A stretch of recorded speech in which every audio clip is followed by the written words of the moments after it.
So my first question is, do you still see a lot of growth potential in this space? And if so, where is it going to come from? Yeah, I mean, there's absolutely a lot of growth potential. I think if you were to ask, you mentioned MasterCard, you asked MasterCard, Visa, ourselves. Um, when you look globally around the world at, how many payments are still done with cash, it's an astronomical amount, right? And so I think, as we look for alternative payment methods and things of that nature, it's going to continue to grow. I think as as you look at some of the younger generation and they're making payments at an earlier age ever before, those payments are smaller. So from a volume standpoint, Gen Z actually does the most number of payment transactions in our portfolio today, while the baby boomers are the biggest dollar amounts. So I think you're going to continue to see more micropayments taking place. You see that a lot with P2P and the things that have gone on with that technology, and splitting a bill 10 ways, where it used to be just one cash transaction. So you're taking payments that used to be one transaction and turning them into many. So you're going to continue to see a lot of evolution in here. And the people who don't pivot are going to be the ones left behind.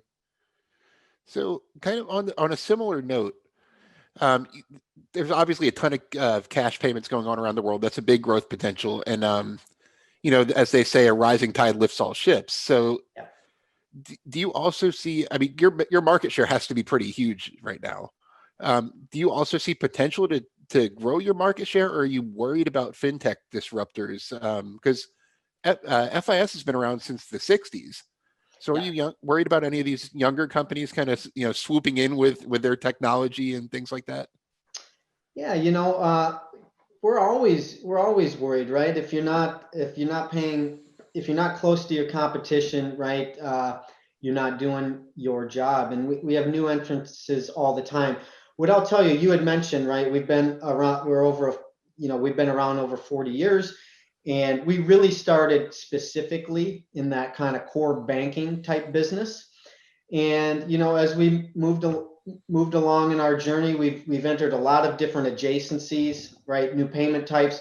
When 40 years ago, when we started in the core business, right, debit processing was in its infancy, right? And so that evolution is gonna continue as we move forward here, right? With new entrants, the types of transactions and experiences that are happening digitally continue to evolve.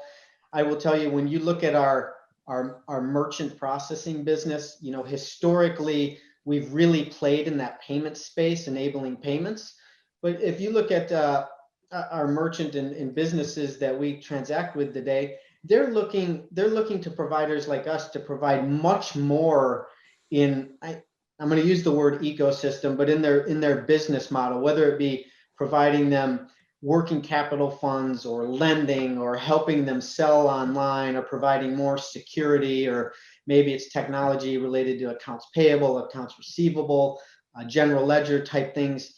So the space just keeps continuing to evolve because commerce is just becoming more advanced, more streamlined. And so we have to continue to evolve our technology, continue to be an easier company to work with, because there's a lot of those new startups, right, helping to create those great consumer experiences. So we have to be able to work with them well.